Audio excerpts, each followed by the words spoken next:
সম্প্রতি দেশের বিভিন্ন স্থানে বেড়ে গেছে অগ্নিসংযোগ ও নাশকতামূলক কর্মকাণ্ড।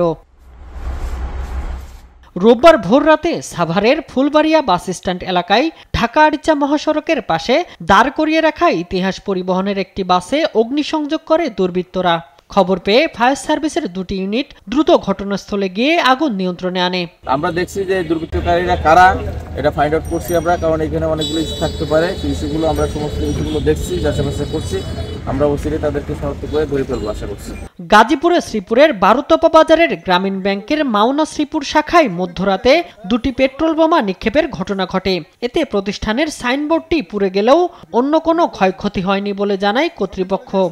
ভিতরে আগুন আসে নাই, কিন্তু আশেপাশে যে বোমার বিস্ফোরণ এখানে লোকজন আতঙ্কিত হয়েছে এবং সাইনবোর্ড সহ কিছু জায়গা ক্ষয়ক্ষতি হয়েছে।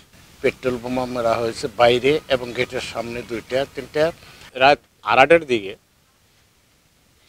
তারা যে চোরাগুপ্ত হামলা চালিয়েছে এটা অত্যন্ত ন্যাক্কারজনক। বগুড়ার শেরপুরে গ্রামীণ ব্যাংকের গাড়িদহ শাখায় আগুন দেওয়ার চেষ্টা করে দুর্বৃত্তরা, তবে এতে ব্যাংকের অবকাঠামো বা অভ্যন্তরীণ কোনো ক্ষয়ক্ষতি হয়নি। নাশকতামূলক কার্যক্রমের অংশ হিসেবে ভোররাতে মাদারীপুর ও গোপালগঞ্জে সড়কে একাধিক গাছ কেটে অবরোধ করে একদল দুর্বৃত্ত।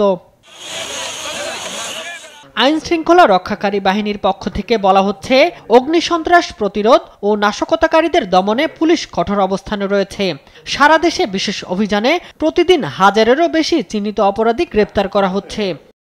মানুষের জীবন এবং সম্পদের নিরাপত্তা রক্ষায় পুলিশ সর্বোচ্চ অগ্রাধিকার দিয়ে সকল ধরনের পদক্ষেপ গ্রহণ করছে, যেন কোনো ধরনের কোনো হতাহতের ঘটনা এবং ধ্বংসাত্মক কোনো ঘটনা যেন না ঘটে। একইভাবে সিলেট, চট্টগ্রাম, কুষ্টিয়া সহ বেশ কয়েকটি স্থানেও বাস ও অ্যাম্বুলেন্সে আগুন দেওয়ার ঘটনা ঘটে। শামীম হোসেন, নিউজ ডেস্ক, দেশ টিভি।